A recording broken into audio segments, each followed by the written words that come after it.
Well, hello, everyone, and welcome to the Healing and Freedom Journey. Mark DeJesus here. I am your brother from another mother, bringing you insights along the way. I'm all about mental, emotional, and relationship health, and if you are too, you've arrived at a great place. Today, I want to get into another session on the subject of trauma.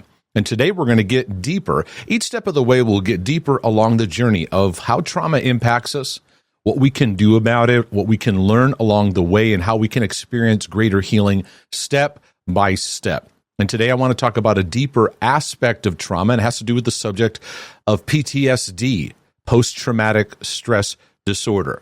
I want to talk about it and look at what does it look like navigating trauma recovery when you've developed what is known as PTSD. Now, if you go back to my first session on the trauma healing journey, I gave a bit of the history on post-traumatic stress and the realization in a greater way of how people are affected by trauma. And PTSD is basically the issue of when trauma just doesn't leave. The impact and effects of it continue in a very difficult, challenging, and sometimes even debilitating way. So I want to really emphasize that we cannot talk about the trauma healing journey without getting an understanding of post-traumatic stress, which it's communicated by its abbreviations, PTSD. It's become a term that we even use in mainstream discussions. It's a condition that affects people who've been exposed to a traumatic event, a series of events that have taken place where a collection of symptoms remain long after the event has passed. And I think this subject of PTSD is helpful for us as believers because I think we need to become more aware of how shocking and painful experiences of our past can leave a lasting imprint on our minds, our bodies, and our spirituality. When you experience trauma, your stress response kicks in for help and protection. Your body's meant to come back to peace after the incident is over. But with PTSD, the mind and body doesn't come back to peace. And there are numerous symptoms that can remain long after the experience has occurred. And I think having some understanding and insight in this should help you in healing in your journey, but also to have a compassionate and gracious perspective in how you help other people. Because understanding trauma more and more has helped me so much in understanding the battles and struggles that people have. I no longer scratch my head when it comes to a struggle or a mental health battle or an issue that somebody's struggling with, when you understand the imprint that traumatic experiences can have on our life. So some things I want to just share with you up front when it comes to the PTSD healing journey is this is where trauma moves into now it's lingering. Now, most people who experience trauma, most do not develop PTSD. Okay, so just because somebody's had a trauma doesn't mean they're going to develop PTSD. The trauma reactions that take place at first are the body's normal response to something that is overwhelmingly abnormal. It's overwhelming to their emotions and to their system. The brain has ways of looking for survival, looking for ways to adapt. But PTSD is naming what happens when that response gets overloaded and it maintains its sense of danger over time. And so PTSD is basically what I wrote up here on the slide. It happens when the normal recovery response of the mind and body is not happening. The recovery is struggling. And what sets PTSD, just from a technical standpoint, what really sets PTSD apart from other ailments is two factors, mainly. The nightmares, so we're talking about nighttime, and the flashbacks that take place. And this is in the daytime. So what I want to do is I want to lay out what psychology, how they organize understanding PTSD. And some of that I'm going to give some feedback to, some of it explain, give some application to it so we understand it a bit more. I don't have a problem reading the DSM manual, which is the Diagnostic Statistical Manual for Mental Health Professionals. It gets a bit nerdy, but I don't mind reading it. I like taking things and talking it out and helping it to make sense so we don't get overwhelmed by sometimes just a lot of big words and things like that. But when we talk about PTSD criteria, here's what the DSM brings out and tries to bring some organization to it. The first part is exposure to actual or threatened death. So it has a lot to do with my life has been either threatened or I was near death or serious injury, or they include sexual violence in one or more of the following ways. So you directly experience a traumatic event. It happens, you're in it. Or you witness it in person, the event as it occurred to others. So you're watching something dangerous that happened right in front of you. Another aspect of PTSD, which is interesting, is how it affects family and loved ones, because it says they're learning that the traumatic event occurred to a close family member or to a close friend. So it shows where the explosive nature of trauma, how it can spread out and impact those who are close to the person as well, too. Now, this is just a Mark DeJesus opinion, but I think those that are involved in therapy and counseling and are in the trenches of doing the work, I think they would agree with me. I feel that this definition, this first definition, is somewhat limiting. And in expressing the impact of trauma and PTSD, it doesn't include emotional abuse. And anyone that's worked with anyone, even if you know someone who's been under emotional abuse, all the aspects of PTSD fall into place and seem to happen. And there's more that I'll share. There's other categories of things that happen to people that can leave a PTS kind of imprint in their life. I also think just living under chronic dysfunction and living under the emotional neglect under all that is important too. Now, that has been more addressed in what's called complex trauma. Originally, way back, I thought about teaching on PTSD and complex trauma together. And I have since let go of that. They need to be taught separately because there's so much nuance to what complex trauma is bringing out. And it's a developing topic, but it's very, very insightful, and it helps people to make a lot of sense with the struggles and battles that they have. Okay, so back to here and the criteria it brings about. And they add another one, experiencing repeated or extreme exposure to adverse details of the traumatic event. So this can include family members. I believe this can include first responders, therapists, even pastors, people that are hearing continual pain of the details.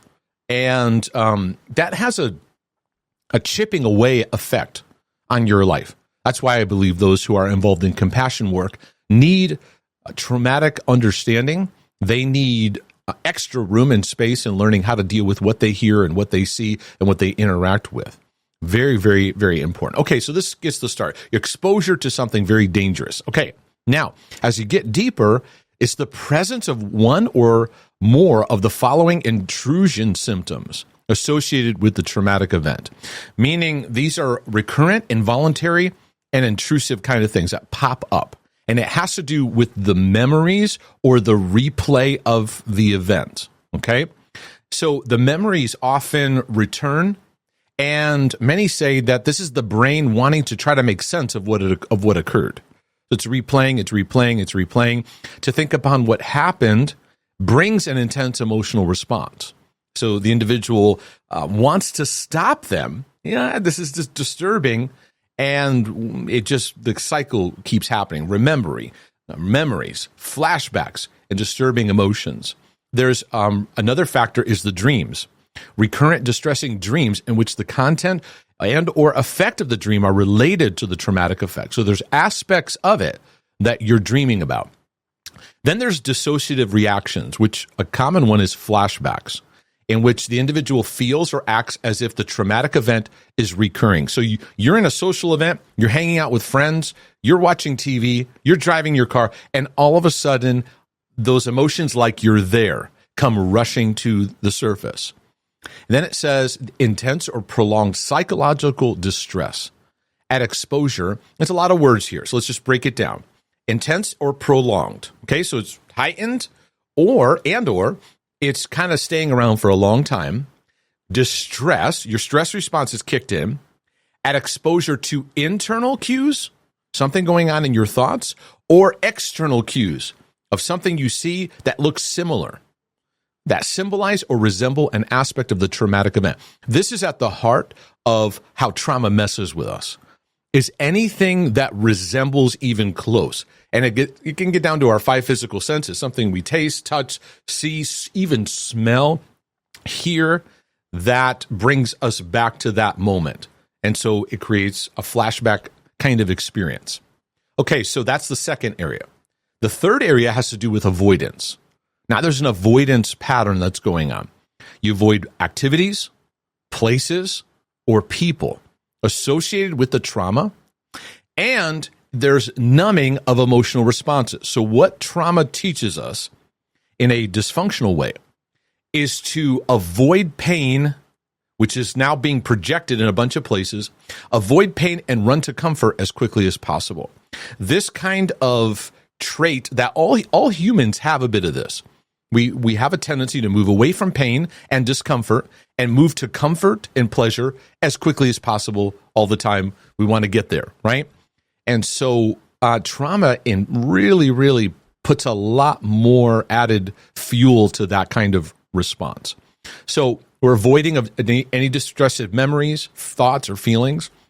There's just a big don't go there kind of thing that goes on. I found that this can show up very practically.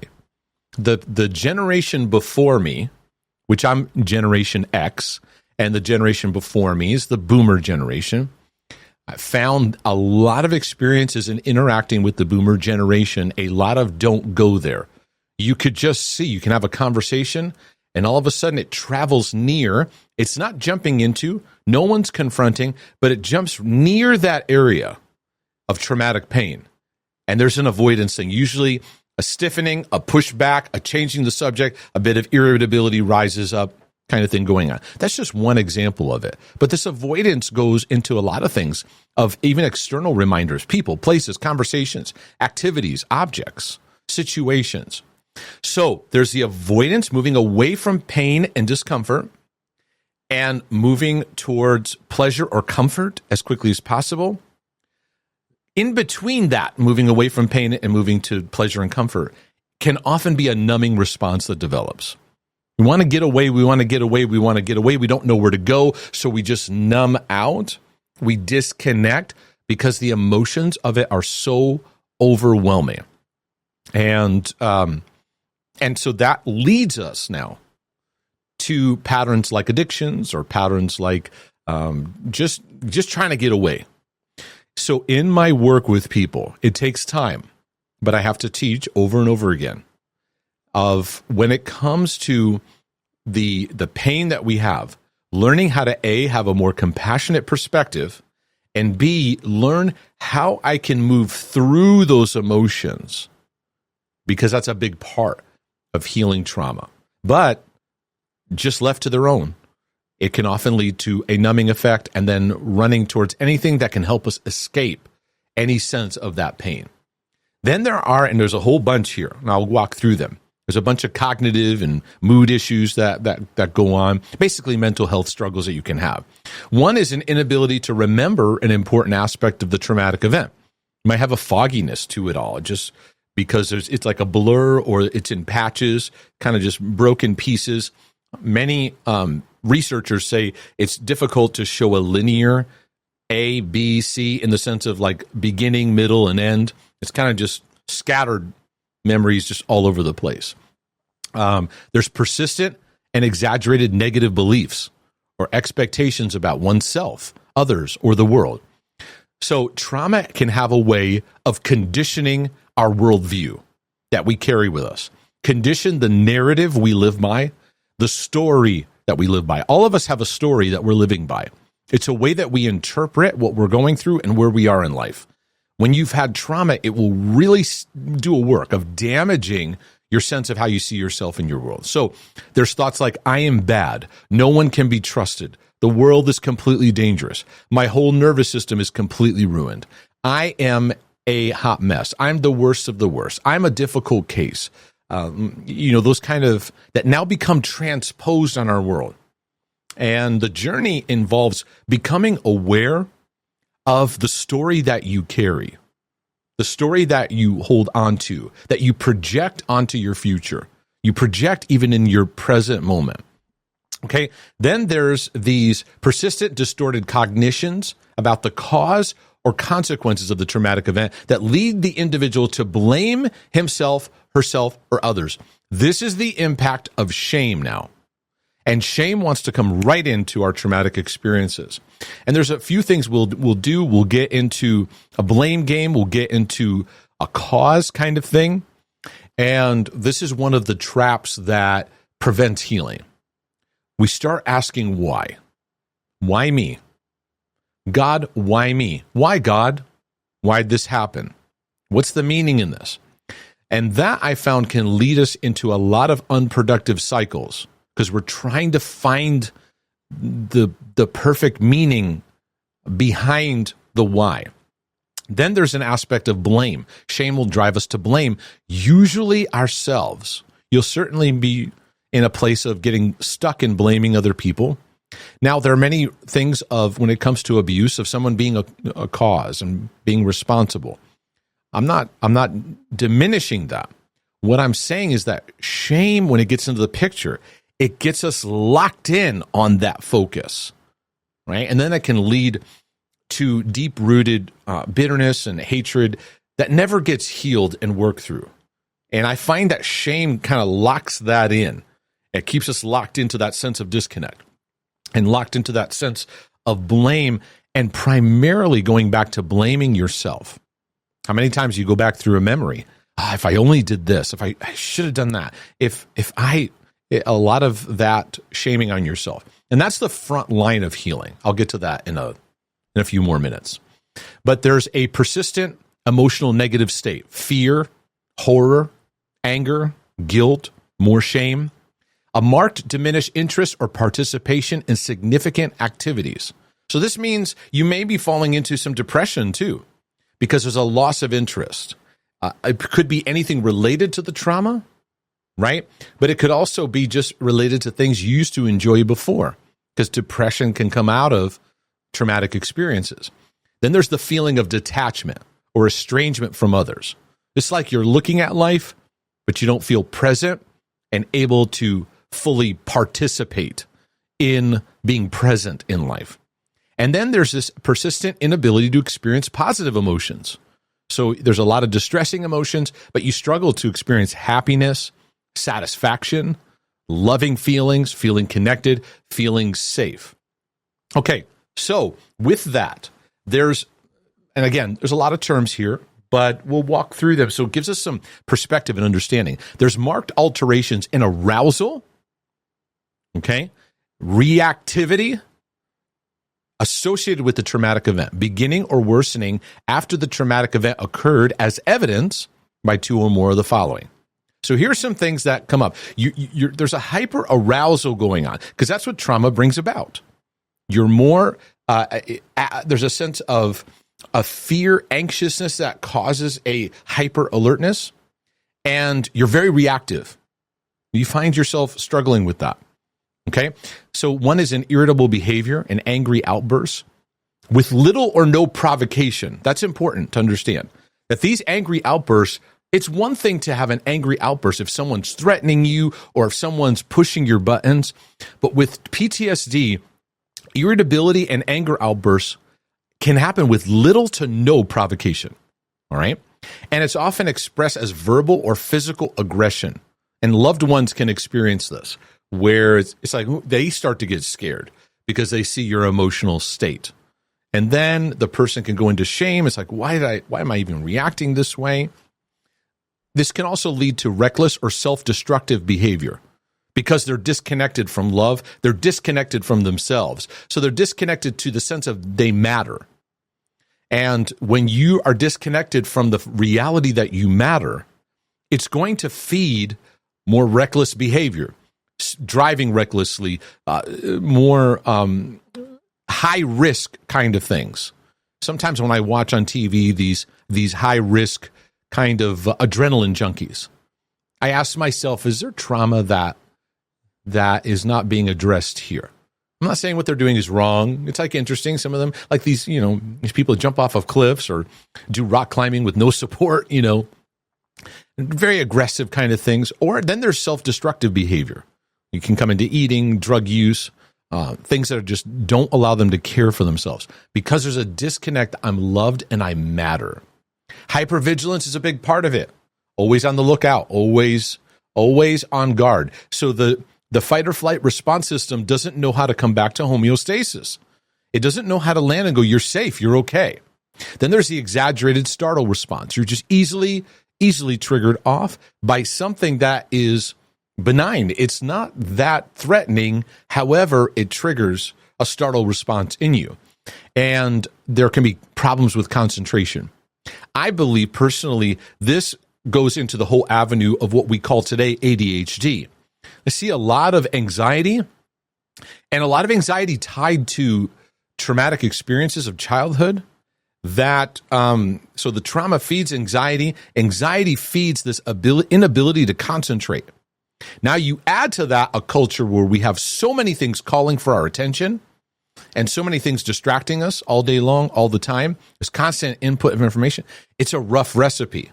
So now we're switching all the time. The brain's in hypervigilance, looking, and then you go, man, I can't focus. I can't concentrate.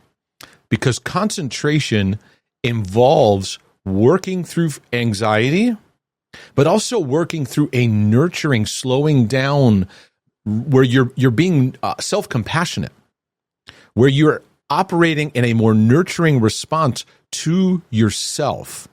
This is important. I'll talk more about nurture here later on. Then there's sleep disturbance, which that's a big one. You can have nightmares, difficulty falling or staying asleep. Constant restless sleep is a big marker that clinicians and people that help people in trauma pay attention to. And it's one of the things that gets stolen.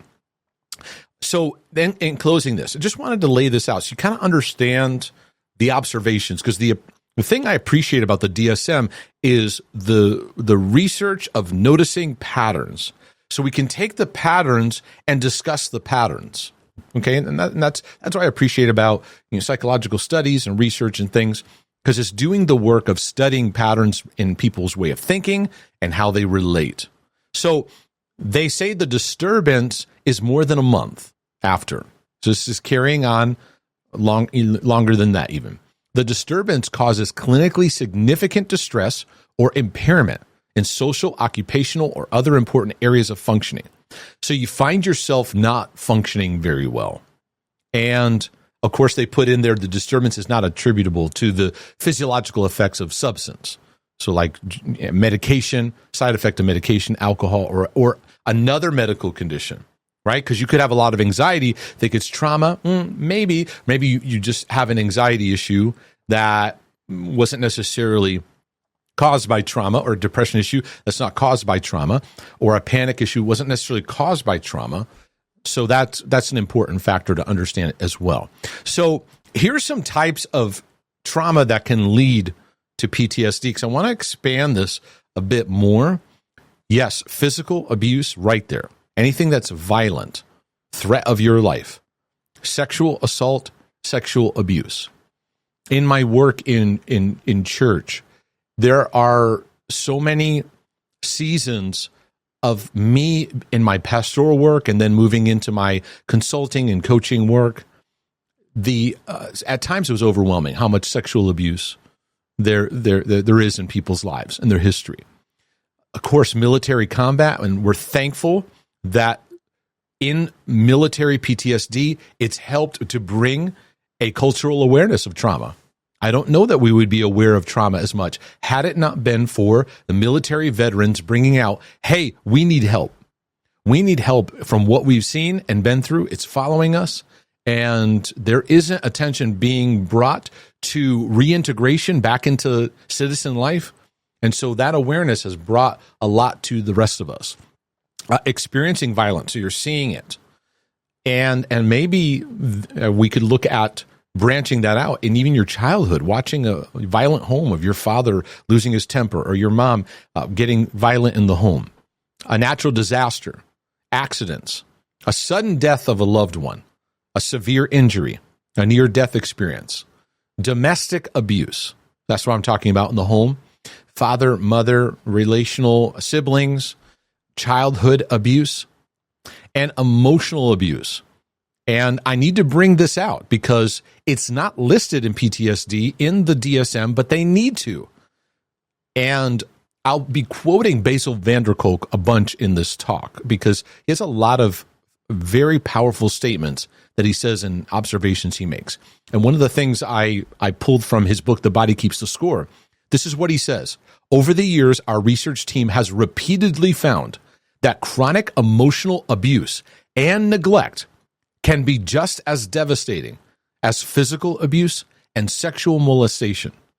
So this needs to be brought more and more into our awareness because many people, as they go through PTSD understanding, they'll diminish what they went through. Suck it up. People have had it worse, right? But this kind of helps us to see the layers of aspects that can fuel PTSD kind of symptoms. Now, I want to bring out a few that aren't always recognized, but I have a radar for them. And I've spent years bringing awareness to the people I've been working with about this. One is frontline workers. I personally believe police, fire department, first responders, medical personnel need regular and ongoing training and support for themselves. They work long hours. They see trauma constantly. They often have strange shifts of working, night shifts, or in training, residency and stuff. You have a sleepless night or something like that, and that alone makes you even more vulnerable when you're sleep deprived. And so I think there's a numbing effect that goes out because you just see it so much. And then now family life, marriage, because what I see from people in this category, frontline workers, is their marriages suffer and their parenting suffers. It's very difficult to see a ton of trauma and go home and be loving and playful unless there's training of how to do that, how to navigate and give some space to breathe through some of the things that have been experienced. Certainly compassion workers, and this is social workers, all therapists, anyone who does any one-on-one work with anyone. You experience and hear pain over and over again. Now, most compassion workers that are good, okay? You have the ones that are good and ones that are not so good, okay? We've all seen to interact with them, right? Some are just getting a paycheck. Some are really compassionate. The ones that are very compassionate and empathetic and know how to handle that, there's a sensitivity they have.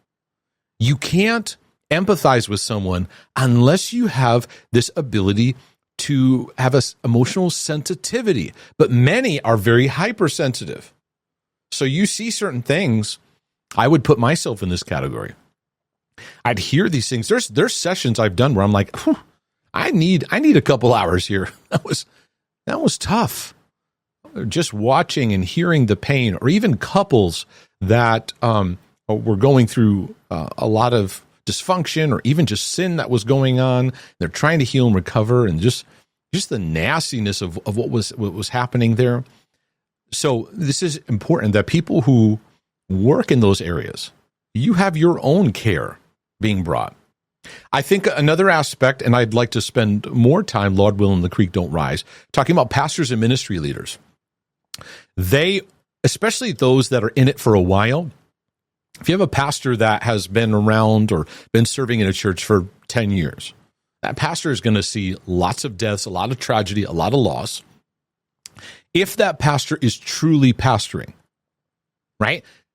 And there's different kinds of pastors. There's like the CEO pastor, there's the celebrity pastor, just kind of the teaching talk upfront person.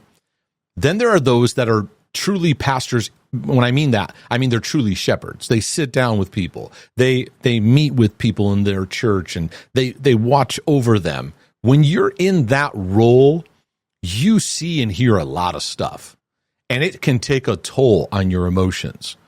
And many times you can become numbed out. where when you're numbed out, you lose that sensitivity. And this is where I see some pastors, the way they talk, they have like a get over it kind of approach to things. You just kind of talk down to people getting mental health work or things like that, and it's either out of their own trauma not being worked through, their own emotions and mental health not being worked through, or they're a numbing out effect.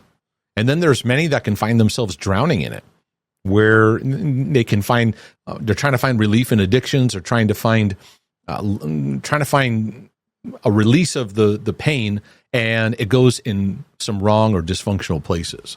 But a lot of anxiety, a lot of depression can come out of pastoral work. Then there's the area of spiritual abuse, which I will spend some time.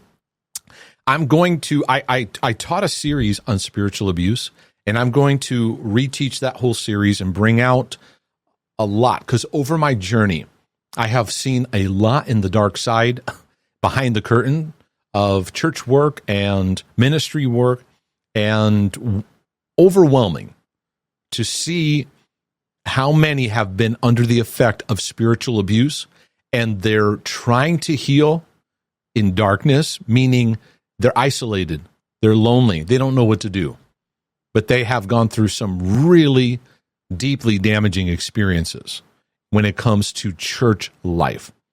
And church life can be a pain of its own when there's abuse that goes on, because in some ways, church family can be closer than biological family. You share things and have experiences in church life that you wouldn't even necessarily have with your biological family. So that is an area where I believe and see where PTSD has a very deep effect. Another one is repeated exposure to upsetting details of someone else's trauma. You just hear it over and over and over and over again. And lastly, and this is one I found to be true in my work, in my life, and seeing other people I've helped, is the impact of severe neglect, usually going back to childhood. And this brings up the topic of complex PTSD, which I said I want to address separately, because this gets into now living in a dysfunctional traumatic world, repeated trauma and dysfunction, and usually there's interaction with someone who's a narcissist, someone who's an addict, someone with severe mental health issues growing up, your parent or a caregiver, and the impact that it had on your thinking. So complex PTSD takes PTSD, it takes that, but then it adds some more layers to it of understanding that we need to be aware of, okay? So just reviewing, here's some common PTSD-related responses. One is hostility, usually towards yourself. Pent-up anger, irritability, which this needs a journey of self-compassion, of working through how you relate to yourself, learning how to work through anger and see the healing that can take place in your pain. There's the hypervigilance, unsettled, can't land, racing thoughts, paranoia, startled easily, projecting pain of trauma onto your world. The third area is codependency. I'll talk more about this when we get into complex PTSD, but there's a lot of patterns that fall into place. You can attempt to be a pleaser, you constantly appease, you try to solve everybody's problems, you try to solve your parents' issues. You can even be an appeaser to the person who had been the source of a traumatic experience. We develop dysfunctional attachments. That gets into the subject of trauma bonds. And we develop a mindset where it becomes about peacekeeping with unhealthy people. And this takes a journey of seeing your worth in love and the love that God has for you, the learning of boundaries, learning what love is, what it's not. On the list here, you see the word freeze. This is part of I talked about fight or flight, freeze, and this is the deer in headlights kind of thing. It trains you to say nothing, do nothing. That's kind of the mindset of freeze. And many who live in this chronically, they beat themselves up for not doing anything, but they freeze up. It becomes their stress response.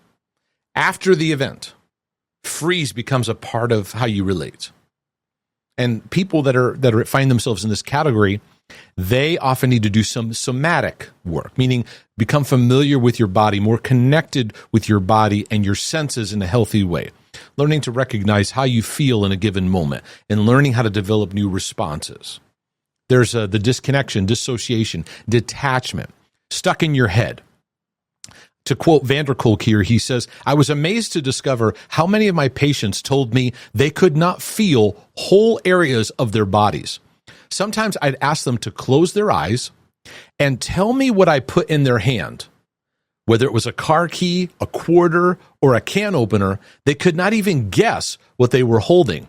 Their sensory perceptions simply were not working." That's an incredible insight. Now, this category of disconnection, dissociation, detachment, it goes into a lot of areas. But I've seen this where people I know who've had trauma in their history, I can see them disconnect right in front of me. It's like they're there, they're engaged, and all of a sudden you can just see it. They go somewhere, and it's not there. Sometimes it can be like an anger that comes along with it. They get angry, and you can see this shut down. Sometimes, and because I've done this for so many years, I can watch and read people and see the body language. It's like they turn into almost like a child state because something in the conversation, something in the moment, something in what they're experiencing is causing them to go back into that protective state. And one of them is like just leaving the room. They're just not there. And you'll find you're talking like, "Hey, where'd you go? Where'd you go?" The depersonalization is a part of this too, where you disconnect from yourself. Okay, and Van der Kolk says this: "I see depersonalization regularly in my office when patients tell me horrendous stories without any feeling." I've witnessed this too. All the energy drains out of the room, he says. And I have to make a valiant effort to keep paying attention. This is very insightful to a clinician or to a coach or a person who's helping. I have witnessed this, I'll be honest, many, many times, where you feel the energy leave the room and you feel like you're walking through mud and quicksand. You feel like everything takes so much effort. You're trying to get the person to talk. They're not really giving you a lot. So he said, a lifeless patient forces you to work much harder to keep the therapy alive. And I often used to pray for the hour to be over quickly. How many of you therapists, I know many of you therapists watch this or listen to this. How many of you been in a session with somebody like this where you're just like, "Oh my goodness, let this 50 minutes or let this hour just end.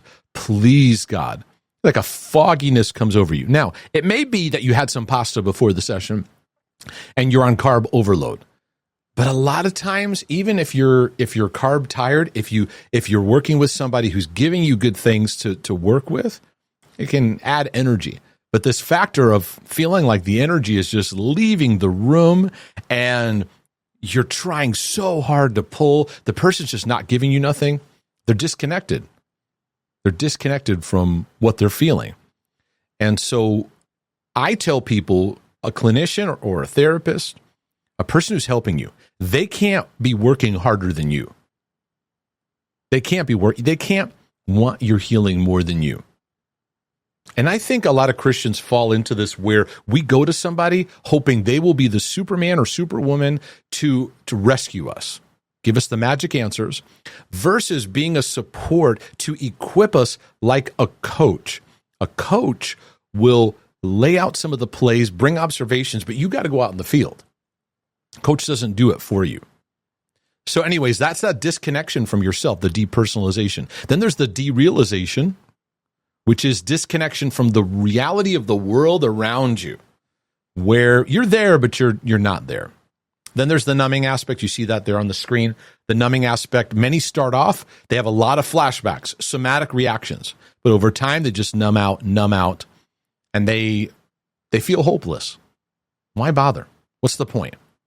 And one of the most predominant ways people continue to numb out is with some kind of addiction behavior.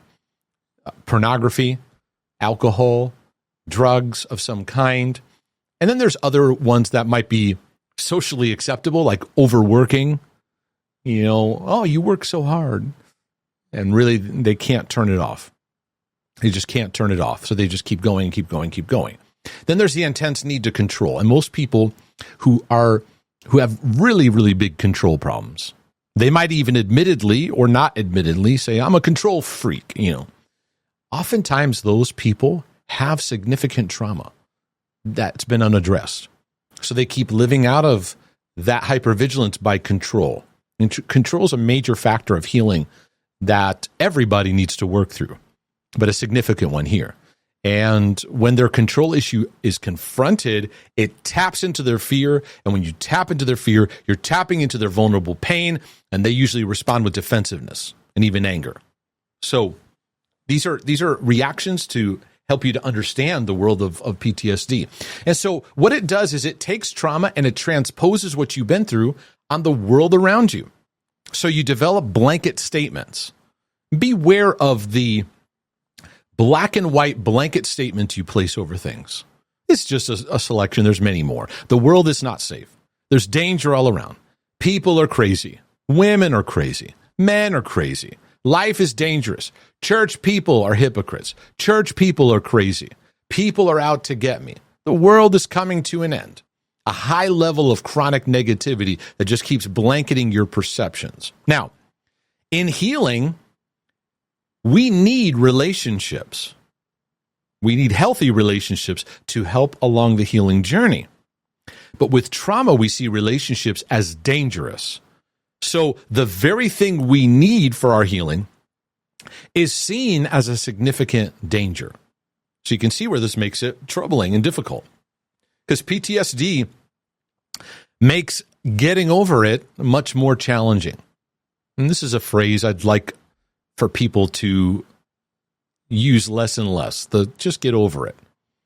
It's a quick and easy way to dismiss people's pain and significant things they've been through. But as I wrote here in it, I couldn't find the source of the quote, but somebody said it. PTSD is not the person refusing to let go of the past, but the past refusing to let go of the person.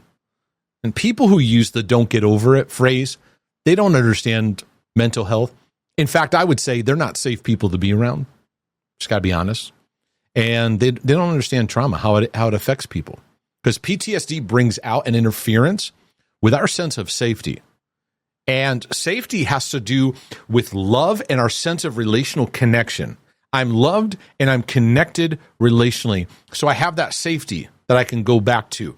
And it's an emotional anchor to my life. Now, from the book, it's called The Red Book. And those of you that are children of addicts, I actually recommend that you check it out. It's called The Red Book from Adult Children of Alcoholics, a big, thick book. And you don't have to necessarily agree with every statement that's there, but there is a lot of statements that help you in developing a sense of reparenting, where parenting should have happened. Some good enough parenting should have been in place, but wasn't in certain areas of your life.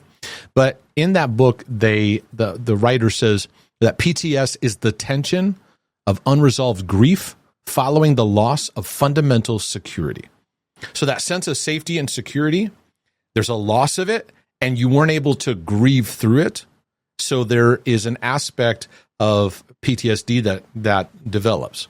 Van der Kolk says that trauma increases the risk of misinterpreting whether a particular situation is dangerous or safe. So now your meter has been thrown off.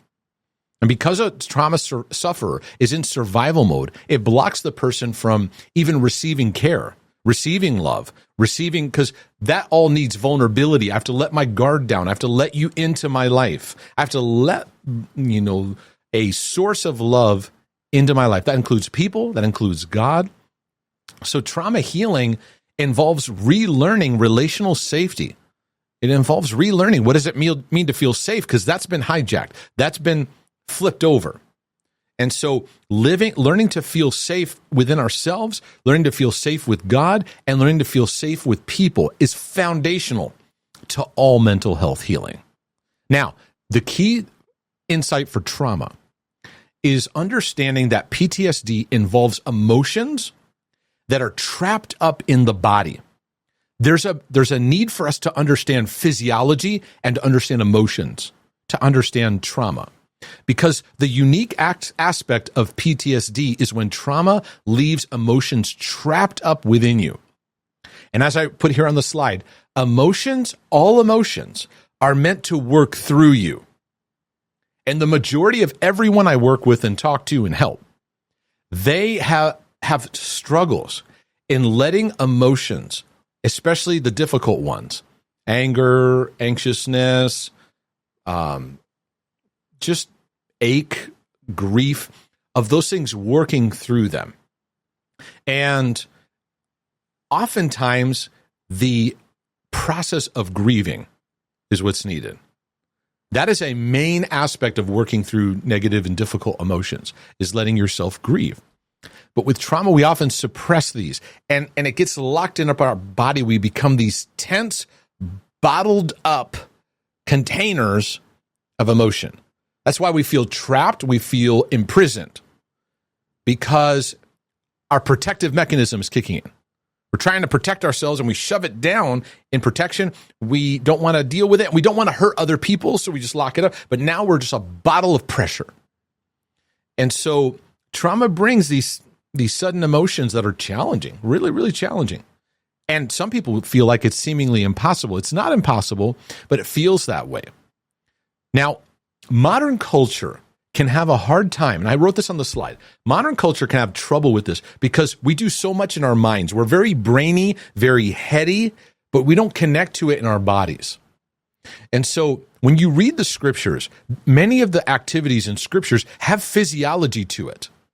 Let us lift our hands, right? Shout unto God with a voice of triumph. Dance before him. Kneel. We bend our knee, humble ourselves. We bow, right?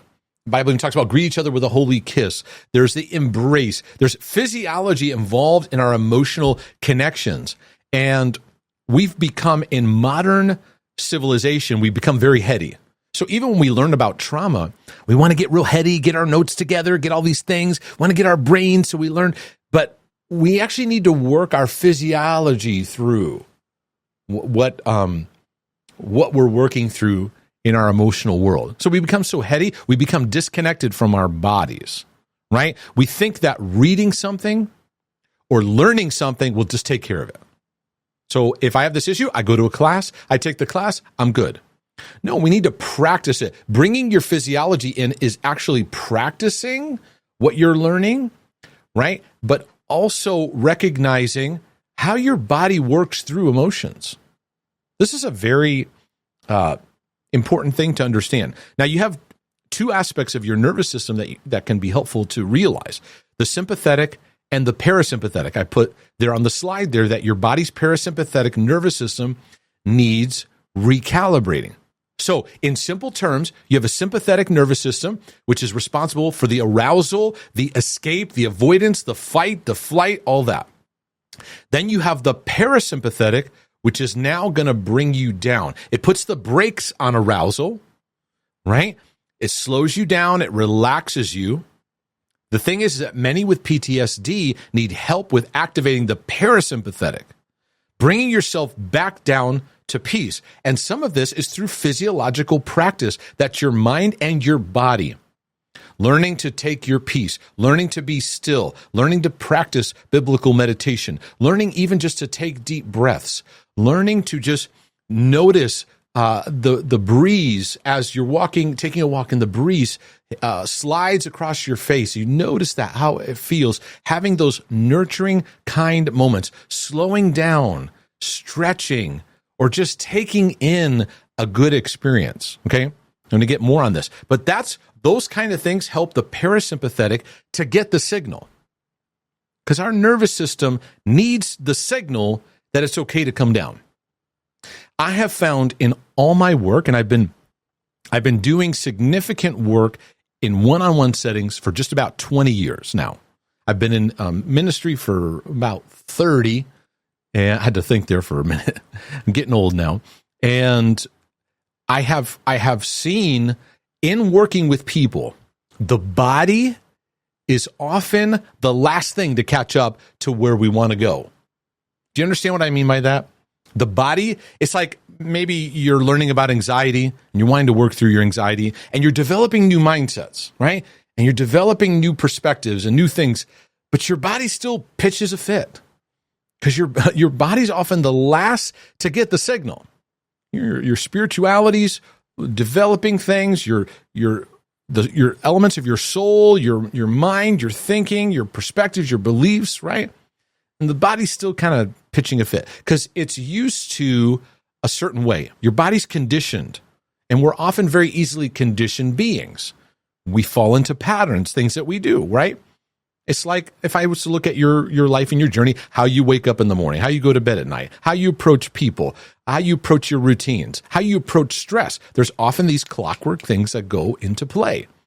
So our nervous system, when it needs reprogramming, it needs simple, nurturing activities that tell it, you are at peace, you are safe.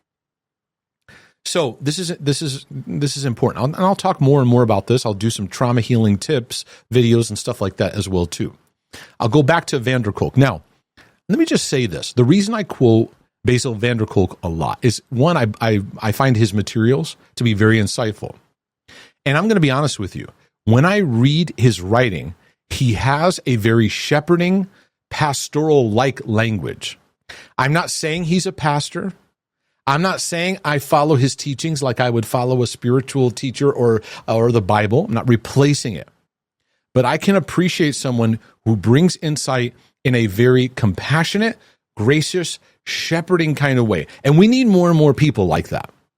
We need more and more teachers and preachers and pastors and people that have a shepherding mindset that talk people working through their emotions, working through the struggles that they have.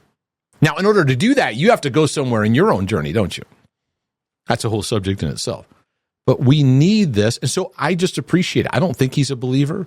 I don't even know.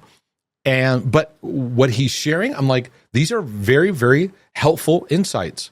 And I want to encourage the body of Christ. We need more and more shepherds to rise up that are being shepherds to others, being safe people to others, not fixers, not bossing them around, lecturing them all the time, just being safe vessels where people can share what they've been through, feel safe, and gain layers of connection to love as they interact with you.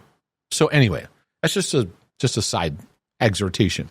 Anyways, van der Kolk says this. He says, I was amazed to discover, I think I already shared that quote. The quote about putting something in their hands. Yeah. I already shared that. But it's worth mentioning the disconnection that they had to their bodies, right? Where he said he'd have them hold out their hand and they'd put an object there, something like a pair of keys, a can opener, or a quarter, and they, with their eyes closed, they couldn't tell what was in their hands. So looks like in my notes I put this quote twice, but it's worth re-mentioning because trauma causes disconnection with your own physiology. And it's a chronic thing that people who've gone through trauma, they're disconnected from themselves. So they will often go to numbing experiences to keep that disconnection in place. Because if you binge eat or overeat, you're feeling the food, you're feeling the comfort from the food, but you're remaining disconnected from your emotions.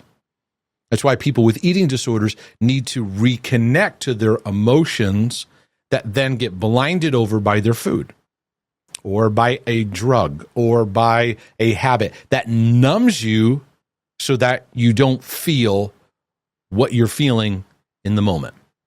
And this is a disconnection with the body. With disconnection, it becomes more challenging to regulate my emotions because I don't even know what I'm feeling and I'm not even connected to what I'm feeling. I am not even engaged with what I'm feeling because I'm hostile. I'm at enmity with myself. So, with that said, learning to self-regulate is going to begin. If you want to learn to help regulate your emotions, it's going to learn to be more connected with your physiology and out of a compassionate place where you have a compassionate relationship with yourself and your own body, because many trauma sufferers, you hate your body. It inflames a self-hatred. And God is in the healing work of bringing you back into connection. he says your body is the temple of the Holy Spirit. That's about as high as you can name a vessel. That is incredibly powerful. So with that, if a temple is that precious, and you read in the Old Testament all that they had to do to keep the temple and how they built it and how they cared for it. And Paul's bringing out, you're valuable. But with trauma, we become disconnected from our values, so we stop taking care of ourselves. We stop taking care of our body, nutrition, all those things. Those things fall to the wayside because we become disconnected. This body, even though it has flaws, I have many physical flaws, and so do you, but we see them through a lens of love and care that, like, I want to maximize the potential in this temporary home that I live in. Because, we say, this world is not my home. I'm just passing through. We are these temporary mobile carriers, right? That we're living in. Dirt, clay pot vessels. We're learning to care for them as the temple of the Holy Spirit. Holy Spirit, I reside and work in you. And that place is precious. And that place is you. And so the healing journey is learning to recover that I have value, I matter, I'm loved. And so that's why healing so much is how you relate to yourself. And it often involves embracing your physiology. So self-regulation begins with you having a more compassionate relationship with your physiology and stop being an enemy to yourself. Now, PTSD impacts how we think and relate in the present. In fact, you're often somewhere else. You're physically there, but you're not emotionally there. Or it's like the past is still in the present. And the brain is still in survival mode. And a common trait of trauma sufferers is just being able to be still and just be in the moment. Another aspect I want to bring out that I've noticed over the decades is how PTSD can impact mental and physical health. This is talked about, but it needs to be brought into greater awareness. Now, PTSD can increase symptoms, certainly, like anxiety, panic, anger issues, depression. But there's also other health issues that can come into play. And trauma sufferers may not be able to notice and name their emotions. It can be a common problem. But they may have physical ailments that are showing up due to the impact of trauma. Right? So in one sense, they can't name, this makes me angry. I have anxiety over this, or I feel this, I feel hurt, I feel abandoned, I feel that. They may not be able to do that effectively, but it's showing up in their body. Now, I'm not saying that if you have any of these issues, it means you have unaddressed trauma. But what I am saying is that trauma can have an effect on the body in some of these areas. Cardiovascular disease and issues being one, high blood pressure, heart issues. In my pastoral work, people would come for prayer. I'm having heart issues. I'm having chest pains. I think something's wrong with my heart. Can you pray for healing? I think I'm going to have a heart attack. And so many times, I would certainly pray for them, but so many times I would say, you know what? Go get this checked out. They would go get it checked out. Doctor would say, don't say anything wrong. You've got anxiety. And for many, anxiety, not all, but anxiety came out of unhealed trauma issues. Respiratory disease issues, illnesses like asthma. Autoimmune conditions can be very, very common because auto is self. It's the body attacking itself. Immune system looks out and it's designed to mark invaders, puts markers on invaders, creates a response to attack and to eliminate any invasion. When it turns on your own tissue, this creates an inflammatory response going on. So these are areas like rheumatoid arthritis, MS, lupus, thyroid conditions. You could look up, there's an endless list of autoimmune. Again, it's the body attacking itself. There's other arthritic issues, musculoskeletal disorders like fibromyalgia, right? There are like certain things like chronic fatigue and even environmental sensitivities, certain allergies and things like that are hard to put your finger on because your body's in a hypersensitive mode and reacting that way. It could be metabolic disorders like diabetes, cholesterol. I'm not saying if you have high cholesterol, you have unhealed trauma. Don't ever imply that that's what I'm saying. What I'm saying is trauma can have an impact through the mind-body connection. There can also be eating disorders like anorexia, bulimia as a reaction from trauma. A lot of what I see is just a poor relationship to eating, nutrition, activity, and just overall physical care for the temple of the Holy Spirit. And but there can be chronic pain that just travels. You don't know, you're trying to figure it out. Certainly with a compromised immune system, cancer can have easier access. I'm not saying if you have cancer, that means you have unhealed trauma. I don't like creating those equations, but we want to understand influential factors because cancer flourishes under a compromised immune system. Strong immune system, right, is strength for the body. And trauma that's unhealed or unaddressed can leave a lingering heaviness that just weighs over a person and it affects their physiology, even things like fatigue or vulnerability to infections or GI issues where your stress and your pain goes right there. From the esophageal region to acid reflux, hiatal hernias, to acid reflux, to even your gut biome being off, all the way to small intestine, to large intestine, your whole GI tract, irritable bowel, you name it. So the insight that's important here is that trauma survivors, they have statistically a higher incidence of medical conditions than people without a history of trauma. And that's been found in research and study. The body responds to how we think and feel. And stored up trauma can get locked up in the body, and now it's engaging a stress response that just keeps fussing. So maybe a way that you could apply this to your own journey. When you feel certain things related to trauma or you feel stress, where does it show up the most? Just kind of an interesting question, right? Does it show up here in your belly, in your stomach? You just don't feel like eating anymore? That's kind of where your pain goes. Does it go up here in your throat, your neck, right? Sometimes I get it right here. It's often like an anxiety. It affects your voice, afraid to speak, right? For me and others too, my shoulders, right? And my back. Are we carrying what we've been through as a burden? And we need God's help, and we need help of maybe somebody to walk us through of learning how to let go of pain because that pressure's on our shoulders. Does it show up here in your chest, right? Like, it just affects your breath.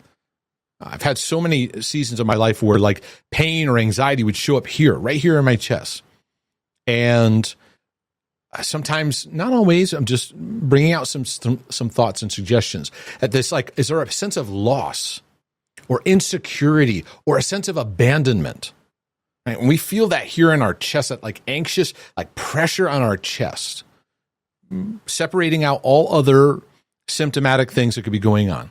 Sometimes that grief where there's an anxiousness of something that needs to be grieved through, a sense of rejection, a sense of abandonment. Does the pain show up like in your back or your hips? That's where your pressure goes, where you feel this self-pressure. That's why being familiar with your body can be healing, because you're like, oh, I feel that. And instead of running to get away from the pain, how do I get rid of this pain? A new response is one, compassion, and two, just a noticing. Oh, I notice my chest is just getting really tight right now. Okay. What is this kind of emotion saying? What kind of perspective does it cause me to believe? What kind of thoughts come up with this? Now you're getting to know, now you're taking the journey. You're learning to be a loving, compassionate presence. Okay, moving on, because PTSD brings about a sense of hopelessness, powerlessness, and loss of liberty. These three are important. There's an aspect of learned helplessness, hopelessness. I can't do it. I can't take it. A loss of power. So you lose that sense to feel you can even take a step. And a loss of liberty. I'm a big I'm a big encourager of the gospel that brings liberty, that James calls the perfect law of liberty. Your ability to make decisions and move forward with your life. In some self-help and psychology circles, they call this agency, your ability to make a decision, move forward, have a sense of choice. Your ability to have liberty. And one of the things that trauma strips a person from is the ability to choose. You feel that you're just under the choice of everyone else around you. So what trauma did to victimize you wants to keep you in the victim posture. So you lose that sense of being able to know, I have a choice and I have a decision. And in our church circles, as we're discipling and mentoring people, and we run into people that they feel disconnected to the ability to decide. And we're going, choose you this day, make a decision. Like, I don't even know how to. It's like liberty has been stripped, and they're going to need to learn to bring back their ability to choose and decide. And you might laugh at me saying this, but sometimes it starts in little things. Sometimes it starts with, we're at a restaurant, what would you like to order? I don't know. You can make a decision. You can make a choice. Where would you like to go today? Right? And in Christianity, we can kind of shove that off to, well, whatever God wants. Meanwhile, God's given us liberty. I have the ability to live and move and have my being, to decide who I want to be friends with, to decide where I want to fellowship, to decide where I'm going to go. Trauma can bring about a victimization to us where we lose our ability to choose. So, I'm going to bring about some recommendations now in this journey, some things that I think are very, very important. The next time I do a broadcast on this, I'm going to go into complex trauma. Then from there, I'm going to branch out into some specific topics and areas. I'll get to some trauma healing tips. But in beginning this, folks, it starts with working through shame. We're not even going to get into techniques and all these things unless we start recognizing the influence of toxic shame. Now, for some of you, you'll need to go to my topics page at markdejesus.com and click on the shame category and go through my series on toxic shame. Super important. I talk about shame attacks, where it goes. Take a journaling experience with that because, and this is becoming a popular subject amongst mental health and just people that are learning to work through heart healing because shame has such a potent influence. It's one of the potent factors. It's also the biggest factor in healing. If we can remove the influence, and it's not an arrival thing, but if you can become more aware and learn to push back and walk through the influence of shame without it dictating you, this is a major, major step in your healing and recovery because shame fuels the inner critic. So part of your healing is learning to stop being a hostile enemy to yourself, to stop feeding the inner critic, because trauma brings along with it an inner critic of shame. You have to realize shame drives you to turn on yourself. And so I work over and over again with people. Nope, stop turning on yourself. Nope, you have an enemy, but you're not the enemy. You may have an enemy, but you're not the enemy. And recognizing the blame game, because shame will fuel blame when it arises. And what we're needing to learn to do is when the memory rises up, we're needing to activate, and here's 3 words I want to bring out. A compassionate witness of grace. It's really 4 words, but 3 that I'm emphasizing. When the pain rises up, the memory, whatever it is, that we learn to initiate the compassionate witness of grace. Compassionate, meaning love comes to the picture. It's okay that I'm not okay, patience and kindness. Grace, God's ability is here, and I'm a witness. I'm learning to be a witness, even though these emotions want to pull me in and drown me into it. I want to learn to notice emotions versus drowning in them, but it takes practice. Compassion leads us to learning how to not be so wired in and lost in our emotions. And a part of it is the blame game that happens. Shame keeps us from seeing ourselves with love, and it fuels a sense of relationship disconnect, both to yourself, God, and others. Shame will even keep you from even simply making eye contact. People talk and you put your head down, right?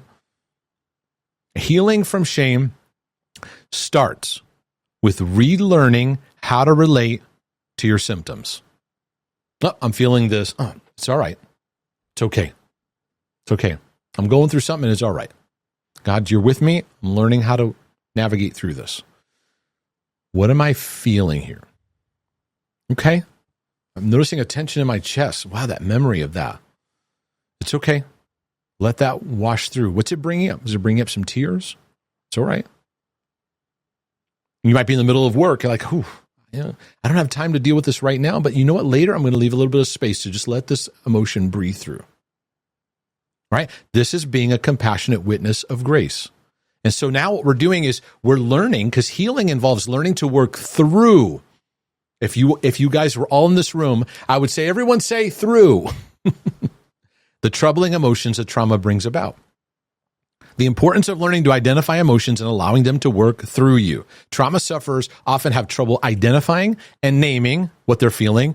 They lash out in anger, go into a panic state, or numb out and shut down. So they don't get to actually what it is upsetting them.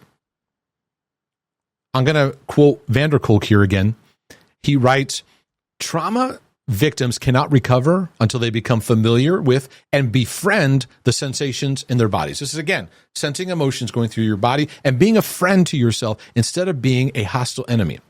Being frightened means that you live in a body that is always on guard. Angry people live in angry bodies. The bodies of child abuse victims are tense and defensive until they find a way to relax and feel safe. In order to change, people need to become aware of their sensations and the way that their bodies interact with the world around them. Physical self-awareness is the first step in releasing the tyranny of the past. Without being aware of what your body needs, you're not going to land in what you need. Without being aware of it, you're not going to know, okay, this is where I need to go. So, for example, you may say, oh, I'm anxious, when really you might have some blood sugar issues and you need something to eat, right? Or you may, when you're anxious, go to eat rather than saying, you know what, I need to practice taking my peace right now. Many times it can just be helpful to just name your emotion, describe where you feel it, become aware, and like, all right, I'm letting this work through. And you develop a compassionate noticing versus being lost in it. And that takes practice. And so many go to just something they need to escape. Many run to medication, for example. I'm not condemning medication.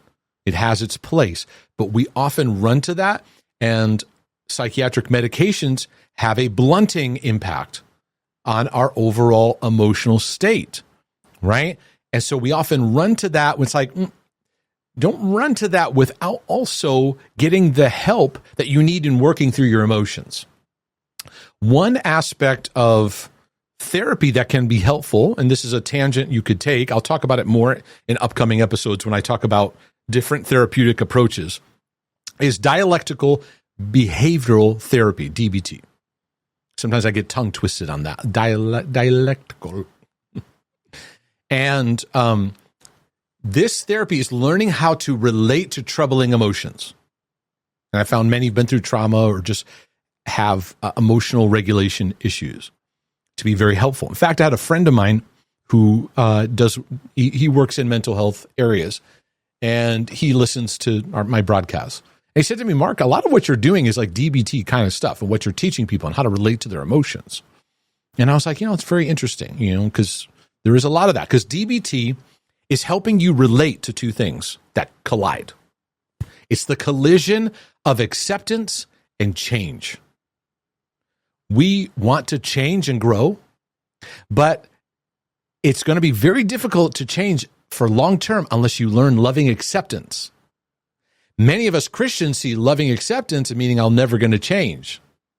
DBT brings these together, learning how to cope, work through emotions, and actually grow and change. But you're learning how to be more lovingly accepting to what rises up in your emotions and learning to be compassionate as they work through.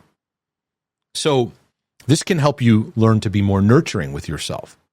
Now, going back to some of the points I'm bringing out, healing through trauma, I want you to think about this word. Healing through it involves integration. Now, this is where I'm going with the word integration, whether other people mean it differently or whatever. We want trauma to go away. We want to forget about it. We want the symptoms to just leave. Integration is a journey where we recognize what I went through. I am learning to bring it into as a part of my powerful journey, a story that God is redeeming. God did not cause your trauma. God did not author your trauma. However, God is there with us in the battles to help us heal and recover. He is a very present help in time of trouble. For what? To heal. Jesus said, in this world, you're going to have trouble. So there is no promise in the Bible that stuff, just doesn't happen. But there is a provision and promise of presence within the healing. And God is in the redeeming work, meaning he takes back, he buys back. He is going to use all things together for good. Redemption is a buying back to bringing back. It's what the cross of Jesus Christ did, taking us as sinful people, and he's redeeming us, bringing us back into fellowship with God, taking what was stolen and bringing it back. And trauma does something to significantly strip you in many areas of your life. God is in a work of restoring and bringing it back, providing that we allow that. We give God permission. We embrace the journey steps and learning how to step by step walk through this. This then becomes a part of your story that's powerful. How many of you have been so blessed by listening to someone who had a traumatic experience, but what they learned and went through is so valuable? When you hear someone going through trauma, you start paying attention, don't you? There is something so powerful about someone who's been through the battle and is finding their way. Not that they've arrived. No one's arriving, so let's just let that go. But they're on a journey, and what they've learned so far is a blessing. And that's what I believe can happen for you. So what happened to you becomes a part of your story. So things I've been through, they're a part of my story now. Now, if I see it through shame, I want to keep it disconnected from my story. And now I'm at war with it. When I allow God's compassionate grace to have a work, I see it for what it is. I learn to heal. And now I have even greater ammunition to be a blessing in the wars that other people are going through, to help them and to be a blessing to what they have to offer the world around them. Now, a couple thoughts that when it comes to PTSD, one is the aspect of therapy and intake. If someone's trained in understanding trauma and how it impacts someone, I want you to know they do not need to know every single detail of what you experience in trauma. Many times when people go to therapy, the idea is overwhelming because I have to get my story out. I have to get all these things out. It's not about you having to get out every detail. What is more important is teaching a person how to relate to your symptoms with renewed approaches. That's what's needed. This could take weeks, months, or even years, but let's just take the mindset of this will take as long as it takes. Take the mindset of patience. Now, sometimes there's misunderstanding about reliving trauma. You don't necessarily have to keep reliving trauma, but it can be helpful to review it, providing you have a safe environment to do that. You may benefit from reliving the trauma, providing it doesn't completely overwhelm you, because if you go into that overwhelmed state, you lose the sense of being present. You want to be able to work through emotions while still being present in the moment. And it takes a journey of recognizing how to get there, right? I have to say this because many who come to my channel, they have obsessive compulsive issues. And one of the things that they go through is something called exposure response prevention, which means they're exposed to what they're afraid of so that they become desensitized to it. So they're no longer afraid of it. So it takes the subject and puts it in a healthier perspective, right? So in trauma healing, though, it's not about desensitizing you. So I want to make that differentiation, but helping you to relate to how you feel in a renewed way. It's about learning to be fully present in the moment while allowing how we relate to our memories to be relearned. Over time, slowly, it gets recalibrated. Let me go back to quoting Van der Kolk, because he says this, I think this summarizes it well. Many treatment approaches for traumatic stress focus on desensitizing patients to their past, with the expectation that re-exposure to their traumas will reduce emotional outbursts and flashbacks. I believe this is based on a misunderstanding of what happens in traumatic stress. We must most of all help our patients to live fully and securely in the present. In order to do that, we need to help bring those brain structures that deserted them when they were overwhelmed by trauma back. We need to bring that back rather than numbing out, checking out, and that takes practice and teaching. Desensitization may make you less reactive, but if you cannot feel satisfaction in ordinary everyday things like taking a walk, cooking a meal, or playing with your kids, life will pass you by. It's a good explanation of it. So we're not like numbing this whole thing out. Yeah, just whatever.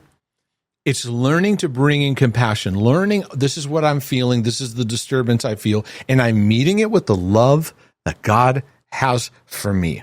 You're actually learning how to minister to yourself. And you may not even realize that. Part of trauma healing is learning to minister and edify yourself. Many people don't even know how to do that. David encouraged himself in the Lord. Even in the New Testament, we talk. It's a totally different teaching Paul brings about, but he's talking about the gift of tongues operating. He says when somebody's speaking in tongues, they're edifying themselves. Interesting. So there is a journey of learning to be an encourager and an edifier to yourself. I didn't know how to do that. I turned on myself in all my problems. And that was a big healing journey in my book, God Loves Me and I Love Myself. I want to direct the love that God has for me. I want to let that be applied to how I relate to myself and let it work through me and how I relate to others. Now, the journey of PTSD healing, I believe, is a call for us in the church for greater relationship health. The strength of a church is in its ability to navigate relationships together powerfully. This isn't just about, there's these people over here, they need some side help. To partition them off. It's like, no, we are all a family. When this part of the body suffers, all of us suffer. When this part is hurting, we're all hurting. So we're all aware of each other, eyes up, eyes looking out, because trauma has impacted people in more ways than we realize. Now, when I talk about being around people, this is often something that's actually very, very difficult because trauma causes us to avoid people. I'm also not talking about just being in a room. I'm talking about having meaningful connections with other people where you can feel heard, you can feel seen, you can feel understood. This is often why support recovery groups can often do this very well. I know that there's dysfunction everywhere, but let me quote Van der Kolk one more time, because he says this. He puts words and language to some things that I find are helpful. Social support is not the same as simply being in the presence of others. The critical issue is reciprocity, being truly heard and seen by the people around us, feeling that we are held in someone else's mind and heart. For our physiology to calm down, heal, and grow, we need a visceral feeling of safety. That word visceral, like a feeling even within your body. No doctor can write a prescription for friendship and love. These are complex and hard-earned capacities. You don't need a history of trauma to feel self-conscious and even panicked at a party with strangers. But trauma can turn the whole world into a gathering of aliens. Many traumatized people find themselves chronically out of sync with the people around them. Some find comfort in groups where they can replay their combat experiences, their torture, with others who have similar backgrounds or experiences. Focusing on a shared history of trauma and victimization alleviates their sense of isolation, but usually at the price of having to deny their individual differences. Members can belong only if they conform to the common code. These are some well-made statements. This relational healing is important, but yet relationships feel like the enemy when you've suffered trauma. So what I want to encourage you is in some simple steps. I think that when we talk about trauma, we make it so complicated. And I believe that you need to get professional help from someone who's trained. That's important. But you also need some practical steps along in your journey. Don't make this complicated. So here's what I encourage with people. One is have simple relationship interactions that are not too deep. Like even just a clerk at the grocery store, at the deli counter, and the drive-through, going to get a coffee. You see that same person. Hey, how are you doing? How's your week been? Simple interaction, not too deep, but you're practicing your relational skills. Don't make this complicated. The mailman comes by, you say hello, your neighbor comes by. Now, I live in North Carolina, and there's a little bit more room for conversation here. I originally from Connecticut, and a lot of times we're on the move, quick, hurry, get to this, we got next thing. A little bit more like when someone comes over to fix something, it's very common you stop and just talk for a bit, talk for a while. I allow that in my life more and more because I see the value in it and I see the help and again, it's not deep. It's just simple, ordinary, everyday reactions.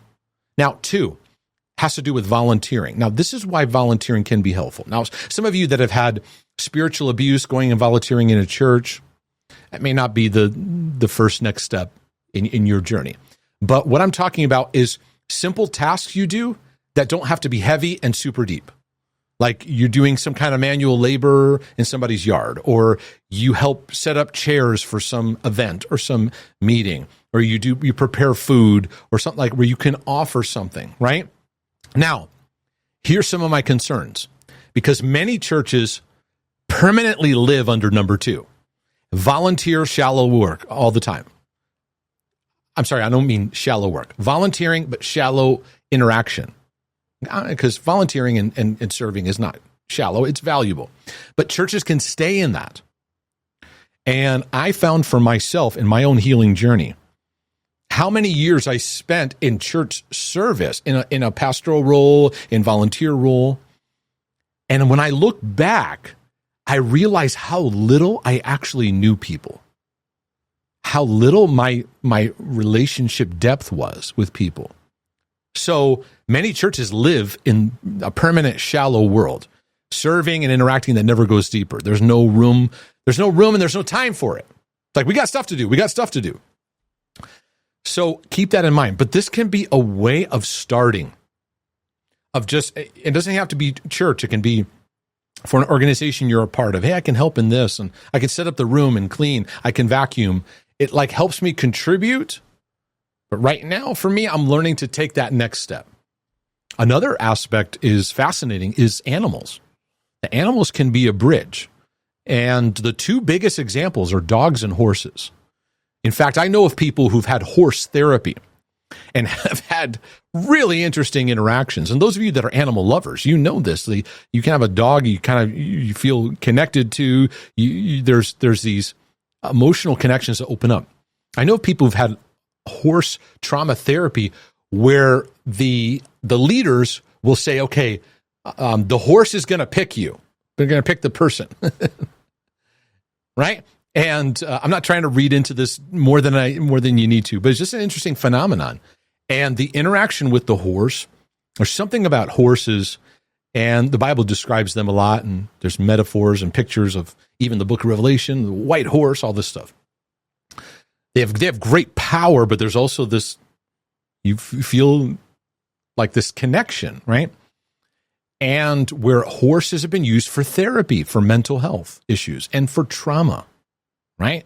Or even having a dog or having a pet of some kind. Now, I have to say this, just like I have to say the second one. I was talking about volunteering work. Animals can be a bridge, but they're not the permanent place of landing. Because in my pastoral work, I ran into this a lot, where people were isolated with their pets, their dogs, their cats, whatever. And it became the way they directed their emotional pain, and it was limited there. And they lived in an isolation chamber.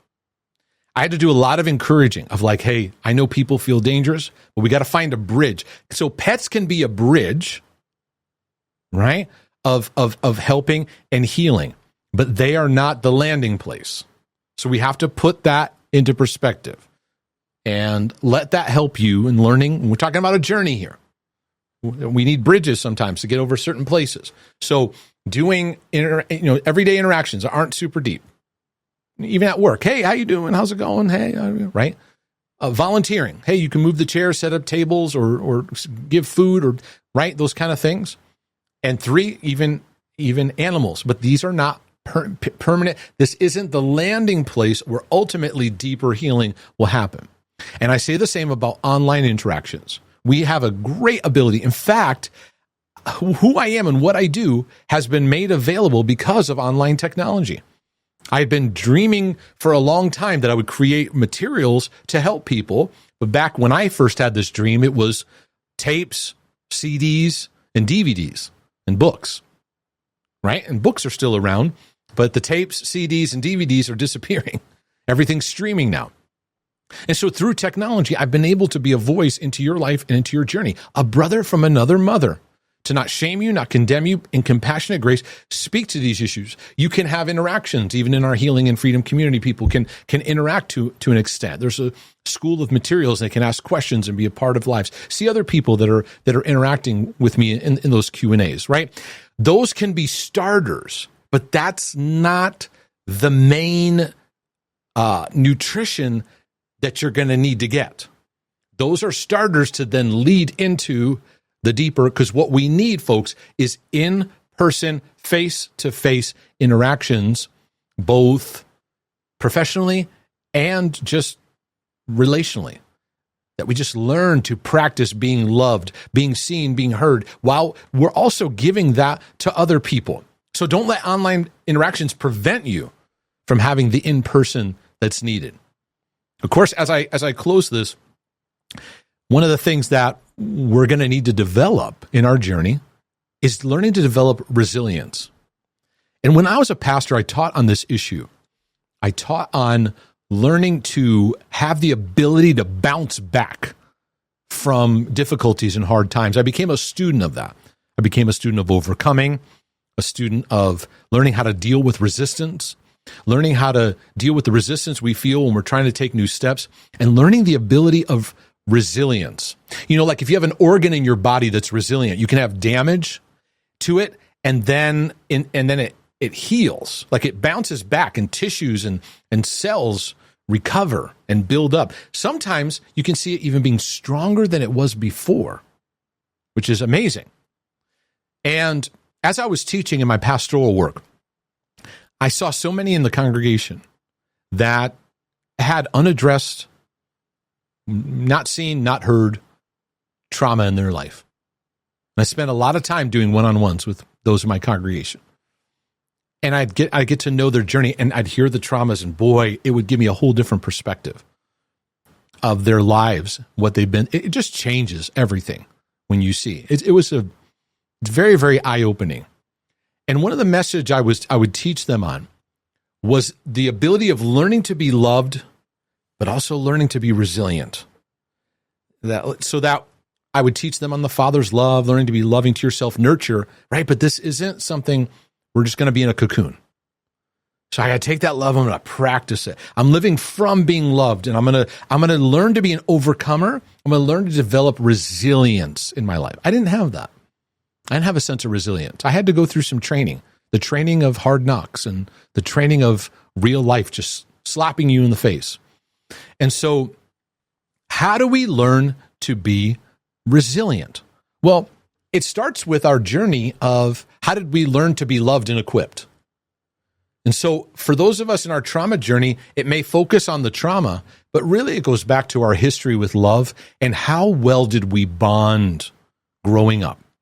The connection and attachment we had with our father and with our mother. It starts there. Was that bond developed? Did we develop a healthy bond? Were we equipped in that? Trauma is still difficult, but with mother and father healthy bonds and healthy equipping, it sets us up for greater help and equipping and healing through the traumas that we face and that we go through. That's why I'm so passionate about experiencing God's love as your father, to get you rooted in that understanding of who God is as a father. Because your relationship with your earthly father often becomes an influence in how you relate to Father God. So your struggles with Father God often go back to how you related to your own earthly father. Your relationship with your mother is the nurturing place. And nurture is such a powerful experience. I have a whole topics page you can go to on my website. You go to topics and scroll down. There's a section called Nurture where you can see my broadcasts on that.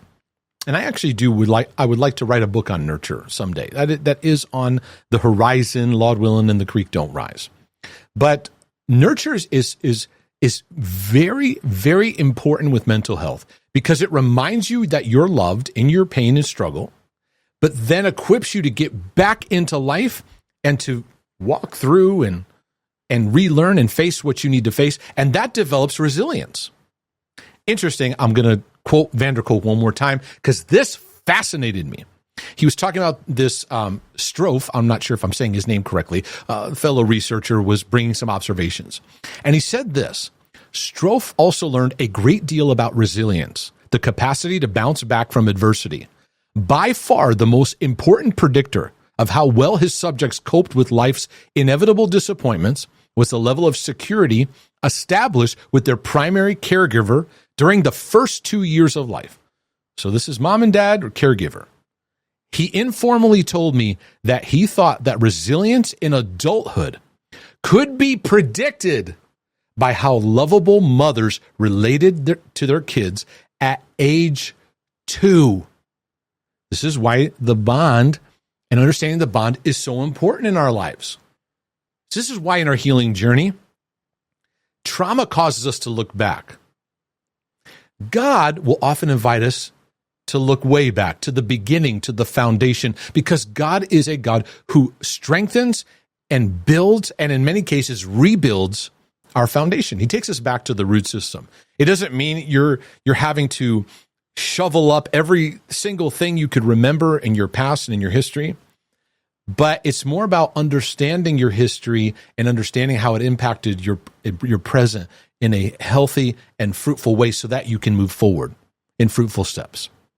In closing, I want to read it was an article, you could say a letter, and I found it touched my heart in reading this, and I'll give you who it was and where it was from.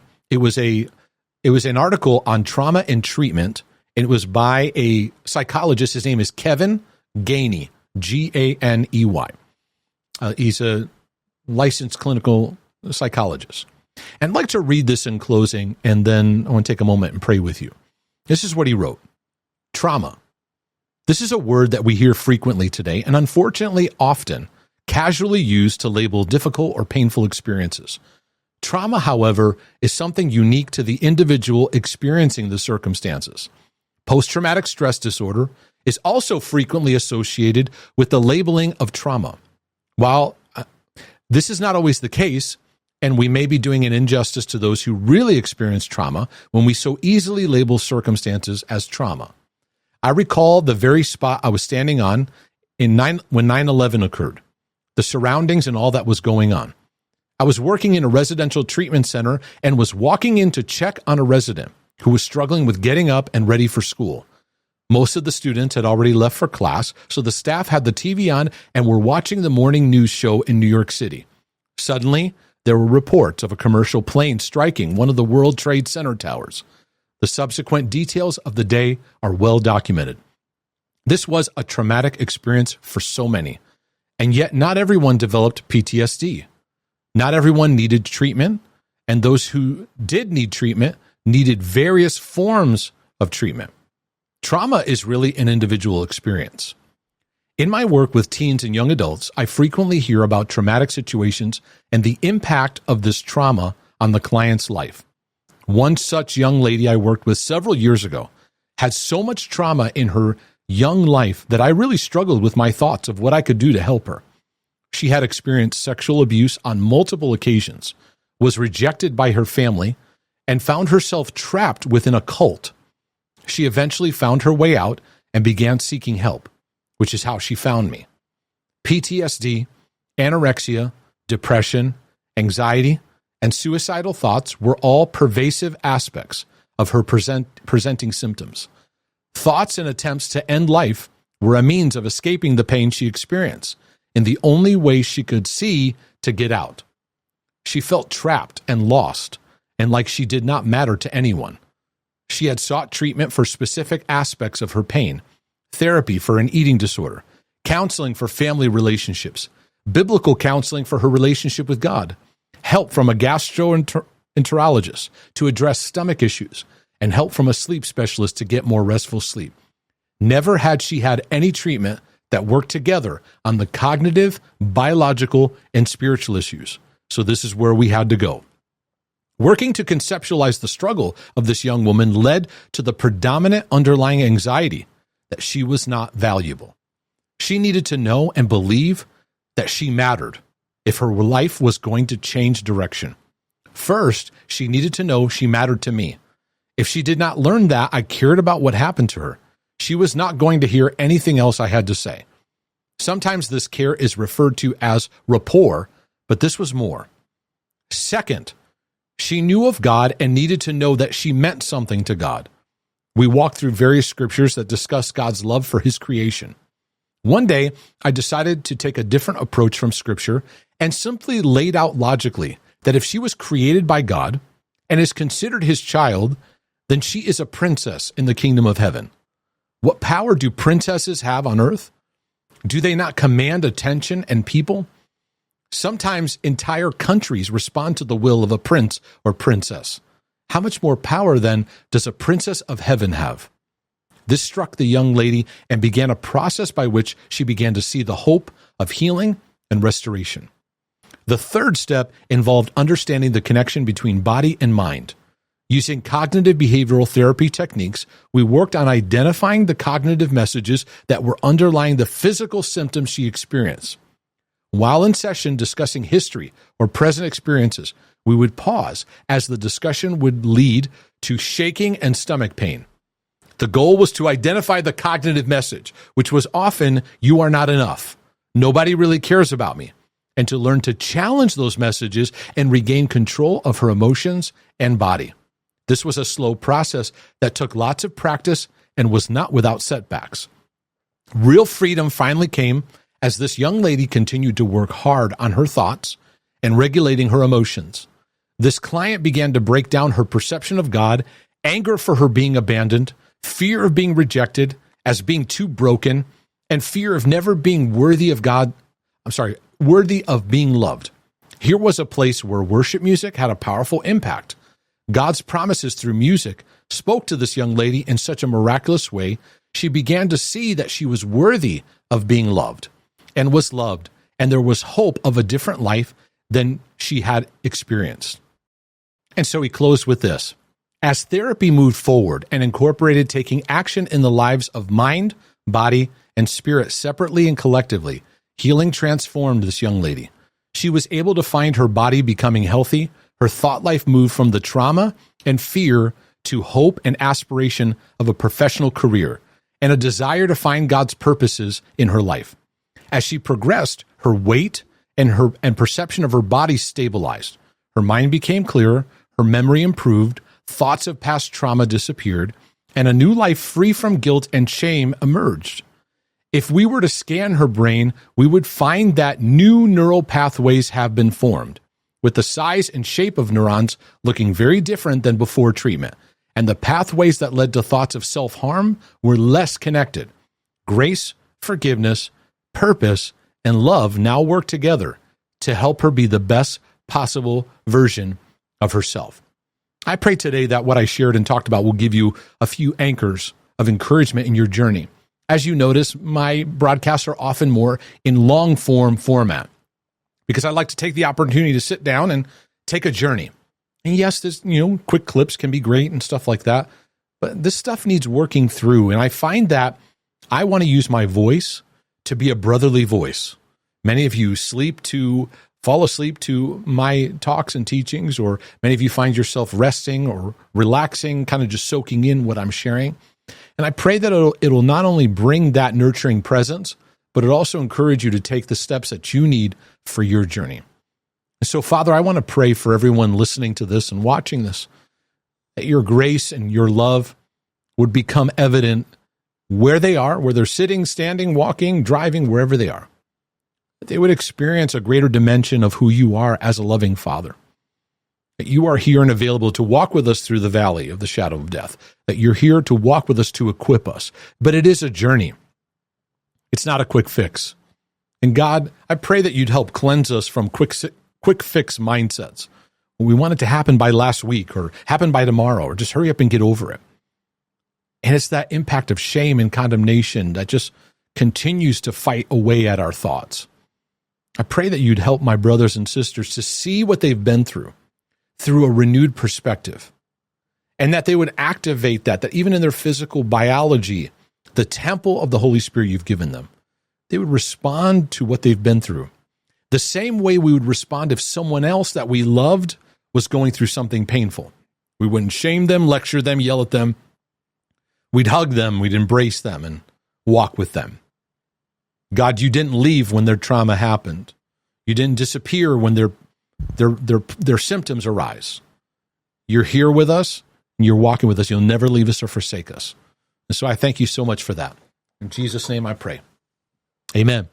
I pray this was a blessing to your life and your journey. If you watched it this far, do me a favor, send me an email, mark@markdejesus.com.